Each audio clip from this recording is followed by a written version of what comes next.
충남도 내 4개 의료원이 간호 인력 확보에 어려움을 겪고 있는데요. 이에 양승조 지사가 교육부에 의료법 일부 개정 협조를 요청했습니다. 충남도 현장 지원 인력이 지난 17일 현업으로 복귀했는데요. 도는 코로나19의 지역사회 유입 차단을 위해 행정력을 집중할 방침입니다.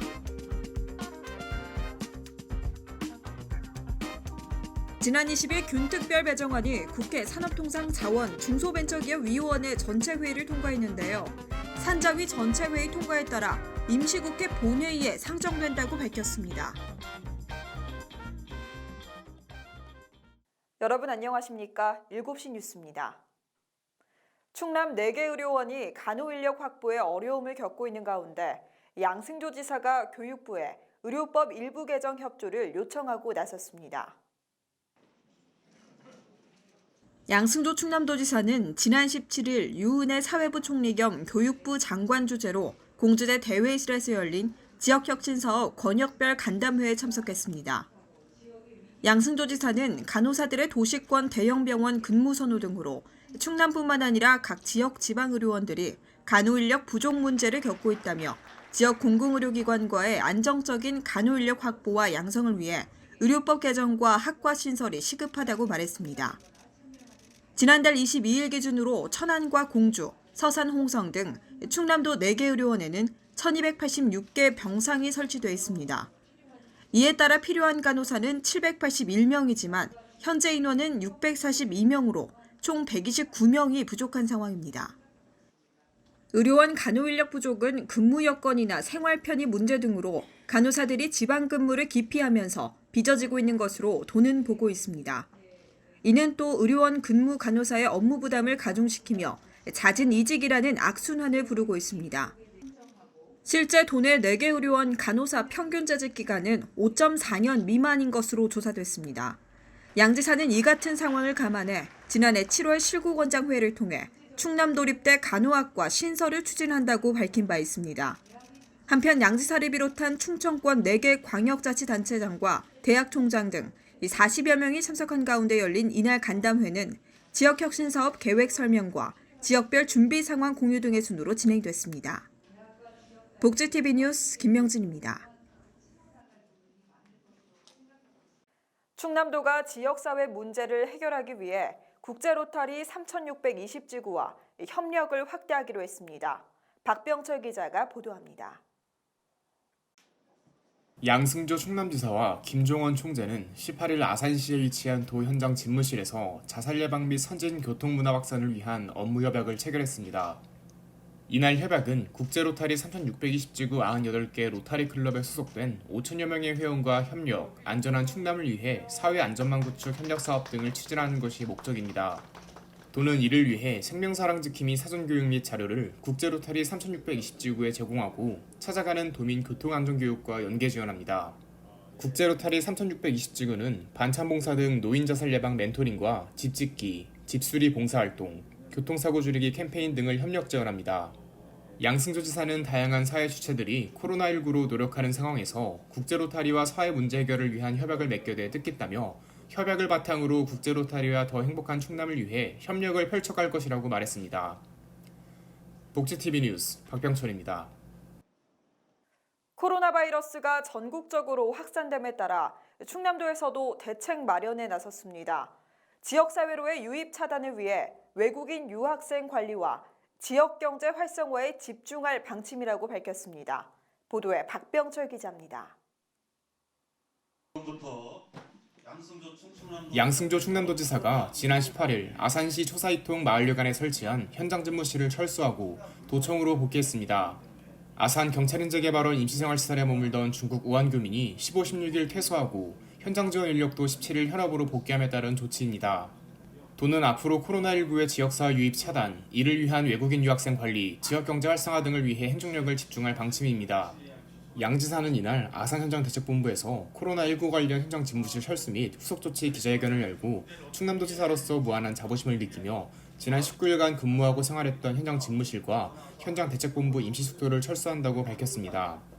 아산 현장 집무실 등은 지난달 29일 경찰인재개발원이 우한교민 임시생활시설로 확정됨에 따라 다음 날인 30일 양 지사가 인근 초사 2통을 방문해 주민들과의 간담회 등을 갖고 주민과 함께하겠다는 의지를 밝히며 설치했습니다.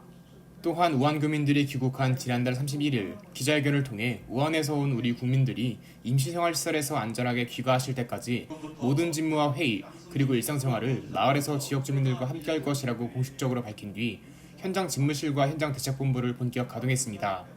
다음 달 대학 개강을 앞두고 중국인 유학생 관리에 집중하는 한편 경제 위축에 대비하고 지역경제 안정 및 활성화 대책 추진, 사회적 취약계층 안전대책 추진에도 역량을 모아 나아가겠다는 방침입니다. 복지TV 뉴스 박병철입니다.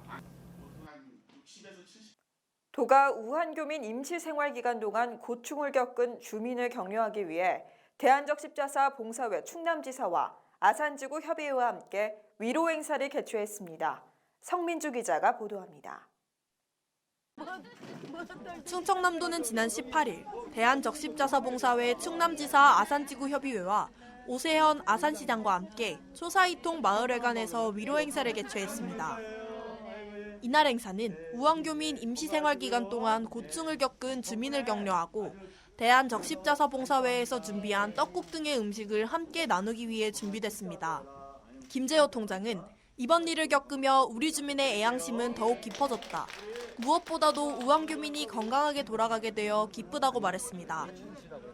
오세현 아산시장은 초반의 혼란을 극복하고 충남도와 중앙부처의 설명에 납득해 주시고 대승적으로 수용해 주셨고 마을회관을 내어주시고 적극 협력해 주시는 등 모두가 한뜻으로 어려운 시기를 극복해내는 데 도움을 주셨다며 초사이통을 품은 온영오동 인근 상권은 물론 아산의 경제 활성화에 최선을 다하겠다고 말했습니다. 복지TV 뉴스 성민주입니다. 충남도가 혁신도시 유치를 위한 사실상 마지막 총력전에 돌입했습니다. 총선 전 20대 마지막 국회인 이번 임시국회에서 충남 혁신도시 법적 근거인 균특법 개정안이 최종 통과될 수 있도록 적극 나섰습니다. 충남도가 혁신도시 유치를 위한 사실상 마지막 총력전에 돌입한 가운데 양승조지사가 지난 19일 국회로 달려갔습니다. 4.15 총선 전 20대 마지막 국회인 이번 임시국회에서 충남 혁신도시 지정 법적 근거인 국가균형발전특별법 개정안이 국회 문턱을 넘을 수 있도록 하기 위해 전방위 활동을 펼쳤습니다. 양 지사는 이날 국회에서 백재현, 우원식, 박범계, 위성곤 의원 등 산업통상자원중소벤처기업위원회 소속 위원과 이종구 산자위원장을 차례로 만났습니다. 이 위원장 등에게 양 지사는 충남의 혁신도시가 배제된 이유와 세종특별자치시가 광역자치단체로 분리됨에 따라 면적 437.6제곱킬로미터, 인구 13만 7천 명과 지역 총생산 25조 2천억 원 감소 피해 등 이로 인한 충남도민의 소외감과 박탈감 등을 전했습니다. 양 지사는 균특법 개정안은 충남을 특별대우해달라거나 기존 혁신도시 이전 공공기관을 요구하는 것이 아닌 충남도 동등한 기회를 얻을 수 있는 길을 열자는 것이자 함께 잘 사는 나라, 고르게 발전하는 지역을 통해 대한민국의 더 큰 미래로 나아가자는 것이라고 강조했습니다. 이날 산자위 법안심사소위 회의장을 찾아 최인호, 김삼화, 이철규, 김정재 의원 등을 만났습니다. 이 자리에서 양 지사는 지난해 11월 균특법 개정안을 통과시켜준 점에 대한 감사의 뜻을 밝히고 산자위 전체 회의에서도 대한민국 균형 발전 의지를 다시 한번 지켜달라고 전했습니다. 한편 본회의까지 최종 통과하면 도는 혁신도시 지정을 국토교통부에 신청하고 국가균형발전위원회가 이를 심의 의결한 후 지정하게 됩니다. 220만 충남도민의 혁신도시 유치 염원에 힘입어 균특법 개정안이 8부 능선에 올라섰습니다. 산자위 전체 회의 통과에 따라 개정안은 오는 27일 또는 다음 달인 3월 5일 임시국회 본회의에 상정됩니다. 220만 충남도민의 혁신도시 유치 염원이 다시 한번 통하면서 충남 혁신도시 지정 법적 근거인 국가균형발전특별법 개정안이 8부 능선에 올라서며 최종 관문을 목전에 두고 있습니다. 지난 20일 도에 따르면 균특법 개정안이 이날 국회 산업통상자원중소벤처기업위원회 전체 회의를 통과했습니다. 이날 산자위 전체 회의는 재석위원 28명 중 15명이 참석하고 균특법 개정안을 비롯해 40개 법안을 통과시켰습니다. 균특법 개정안은 박범계, 홍문표, 김종민 의원이 각각 발의한 법안을 지난해 11월 산자위 법안소위에서 대안 반영한 것입니다. 대안 반영안 균특법 개정안은 수도권 제외 광역시도별 혁신도시 지정과 혁신도시 지정 절차 등을 명시하고 있습니다. 양승도 지사는 19일에 이어 이날도 국회를 방문해 전체 회의에 참석하는 산자위 위원들을 일일이 만나 관심과 지원을 당부했습니다. 산자위 전체 회의 통과에 따라 균특법 개정안은 오는 26일 열리는 법제사법위원회를 거쳐 오는 27일 또는 3월 5일 임시국회 본회의에 상정됩니다. 본회의 표결을 통해 균특법 개정안이 최종 통과하면 도는 혁신도시 지정을 국토교통부에 신청하며 이를 국가균형발전위원회가 심의 의결한 뒤 지정하게 됩니다. 양 지사는 법안을 가결 처리해 주신 산자위 소속 28분의 의원님께 충남도지사로서 감사드리며 큰 힘을 모아주신 도민 여러분과 도의회 의원 여러분, 함께 노력해준 공직자 등 모두에게 깊은 격려와 감사 인사를 전한다고 말했습니다. 복지TV 뉴스 김명진입니다. 2주의 복지 소식 전해드립니다. 중앙선거관리위원회가 장애인 유권자의 참정권 보장 확대를 위해 장애인 단체 등과 정책간담회를 갖고 제21대 국회의원 선거의 투표 편의 제고 방안 등을 논의했다고 21일 밝혔습니다. 이날 간담회는 중앙선관위 김판석 선거국장 주재로 개최됐으며 한국장애인단체 총연합회 사무총장을 비롯한 9개 단체 관계자와 보건복지부 장애인 권익지원과장이 참석했으며 회의 내용은 수어로 동시통역이 지원됐습니다. 참석자들은 사전투표 체험을 통해 투표소에서 실제 어떻게 투표 절차가 진행되는지 확인하는 시간을 가졌고 참석자들은 선거 물품과 안내자료 등을 살펴보고 이어진 토론에서 투표 편의 개선 방안 등에 대해 논의했습니다. 조사를 토대로 선관위는 1층 또는 승강기 설치 투표소의 비율을 사전투표소 93.5%, 투표소 99.5% 수준으로 확보할 예정이라고 밝혔습니다. 또한 장애인 유권자가 투표소에서 투표 편의 지원 내역을 몰라 제공받지 못하는 일이 없도록 지원 목록과 사진이 수록된 투표 편의 지원 안내문을 모든 투표소에 부착할 계획입니다. 서울시가 노인복지관과 종합사회복지관 등에 대한 임시휴관을 실시합니다. 박원순 서울시장은 지난 21일 오전 긴급 브리핑을 열어 코로나19 지역사회 확산 차단을 위한 방침을 밝혔습니다. 지역사회 확산을 조기에 차단하기 위한 긴급하고 단호한 조치를 취하겠다는 의지인데요. 서울시는 이미 지난 10일부터 노인종합복지관 및 경로당에 대해 임시휴관을 권고한 바 있으며 대표적 다중이용 복지시설인 노인복지관과 종합사회복지관 등 3,467개소 지역복지시설에 대해 지역사회 감염으로부터 안전이 확실해질 때까지 임시휴관을 실시하겠다고 밝혔습니다. 특히 서울광장과 청계광장, 광화문 광장에 대한 사용도 금지됩니다. 서울시는 21일 이후 대규모 집회 개최 예정 단체에 집회 금지를 통보하고 있고 서울지방경찰청에 협조 요청을 할 계획입니다. 이를 위반할 시 개인에게 벌금 300만 원 이하 등의 불이익이 따르게 되니 도심 내 집회 제한 조치에 적극 협조해 주시기 바란다는 당부도 더했습니다. 서울시가 안전에 상대적으로 취약한 장애 학생 보호를 강화하기 위해 서울시 내 32개 모든 특수학교에 학교 보안관을 배치한다고 밝혔습니다. 작년 13개 국공립 특수학교에 처음으로 학교 보안관을 배치한 데 이어 올해는 18개 사립특수학교까지 범위를 확대하는데요. 학교 안전 사각지대를 해소하고 사고 예방 효과를 높인다는 목표입니다. 학교 보안관은 올해 596개 교회 총 1,260명이 배치되며 이번에 새롭게 배치되는 사립특수학교 내 학교 보안관은 기존 국공립 초등학교 특수학교와 동일하게 각 학교당 2명씩 배치됩니다. 또한 기존에 학교 안전위원이 있는 2개 교는 학교 필요에 따라 1명씩 배치될 예정입니다.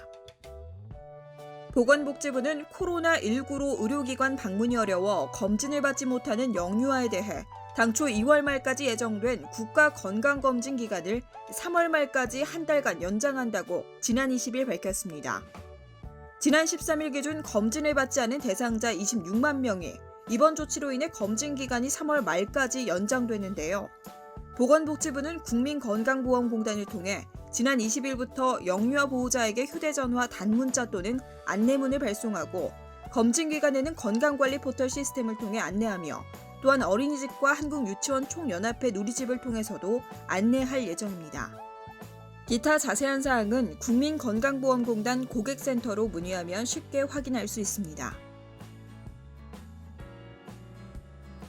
문화체육관광부는 한국문화예술위원회와 함께 전국 26개 지역에서 다양한 문화 주체들이 서로 교류하고 소통할 수 있도록 문화다양성 확산을 위한 무지개 다리 사업을 추진합니다. 지난 2012년 시범사업으로 시작된 무지개 다리 사업은 대표적 문화다양성 정책으로 자리매김했는데요. 올해는 공모로 선정된 지역문화기관 26곳에서 지역과 세대, 성별, 인종, 종교 등 다양한 문화적 차이를 지닌 지역사회 구성원들 간의 소통과 교류를 촉진하는 문화 다양성 프로그램을 운영합니다. 특히 올해부터 3년간 사업을 지속적으로 지원해 사업의 안정성을 확보할 계획이며 전문가 자문단을 구성해 지역별 사업계획 수립 시부터 단계별로 상담도 함께 지원합니다. 한국장애인고용공단은 지난 20일 SKCNC와 청각장애인 인터넷 강의 자막 서비스 개발 및 제공 협력 증진 업무 협약을 체결했다고 밝혔습니다. 이번 협약은 청각장애인의 정보 접근성을 확대하고 사회 진출 경쟁력을 강화하기 위해 마련됐으며 인터넷 강의를 통해 제공되는 학습 자료에 청각장애인의 요구를 반영한 자막 서비스 제공에 동참하기로 했습니다. 앞으로 디지털 능력 개발원 누리집에 접속하면 공무원과 공기업, 교원 임용고시 관련 강의 내용을 자막과 함께 볼 수 있습니다. 한국장애인고용공단은 인터넷 강의 자막 서비스 제공 범위 설정과 사전 학습 자료를 제공하는 역할을 담당하고 SKCNC는 인공지능 음성인식 기술 기반의 자막 서비스 플랫폼과 시스템 구축과 운영을 총괄합니다. 서울시는 코로나19에 의한 피해 예방 및 확산 방지를 위해 지역 내 장애인과 노인, 쪽방 주민 등이 이용하는 복지시설 방역관리에 총력을 기울인다고 지난 20일 밝혔습니다. 대상 시설은 양로원, 노인 종합복지관 등 어르신 생활이용시설 4,474개소와 장애인 생활 이용시설 631개소, 노숙인 자활시설 77개소, 종합복지관 98개소 등 총 5,280개소입니다. 종합사회복지관 98개소와 노인종합복지관 36개소 등 방역 작업을 완료한 서울시는 이후에도 특별 방역을 지속 추진하고 시설 내 위생 취약 지역 등에 대한 집중 상시 소독을 실시해 이용자들이 안전한 환경에서 시설을 이용할 수 있도록 돕고 있습니다. 서울시는 확진 환자 방문 시설로 방역 소독 완료해 바이러스 감염 위험이 해소된 곳, 확진 환자 방문지와 무관한 시민 다중이용 시설 중 방역 소독을 주기적으로 시행해 안전하다고 검증된 곳을 클린존으로 지정해 운영합니다. 거동이 불편한 환자에 대한 처방 전 대리 수령자의 범위가 신설됩니다. 보건복지부는 거동이 불편한 환자에 대한 처방 전 대리 수령자의 범위 등을 주요 내용으로 하는 의료법 시행령 일부 개정령안이 지난 18일 국무회의에서 의결됐다고 밝혔습니다. 이는 의료법 개정으로 그간 유권 해석을 통해 시행했던 거동 불편 환자의 처방 전 대리 수령에 대한 법적 근거가 마련됨에 따른 것인데요. 개정령안에 따르면 직계존속, 비속 및 직계비속의 배우자, 배우자 및 배우자의 직계존속, 형제자매, 노인의료복지시설에 근무하는 사람, 그 밖에 환자의 계속적인 진료를 위해 필요한 경우로서 보건복지부 장관이 인정하는 사람 등으로 처방 전 대리 수령자의 범위를 정했습니다.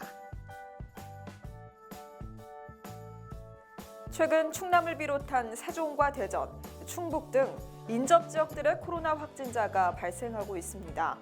하루가 다르게 확진자가 늘어나고 있어 시민들의 마음은 계속해서 불안한 상태인데요. 신종 코로나 예방을 위해 마스크를 쓰는 것도 중요하지만 청결이 가장 중요하다고 합니다. 일단 바이러스를 막기 위해서는 손을 얼굴에 가져다 대지 않는 것이 가장 중요하며 손을 자주 깨끗하게 씻어줘야 합니다. 또한 아이들뿐만 아니라 면역력 자체가 약한 사람들은 더욱 노출되기 쉬워 이럴 때일수록 기본 영양소 섭취와 면역 관리가 필수적이니까요. 충분한 영양 섭취해주시고 면역력 관리도 철저하게 해야겠습니다. 7시 뉴스를 마칩니다. 시청해주신 여러분 고맙습니다.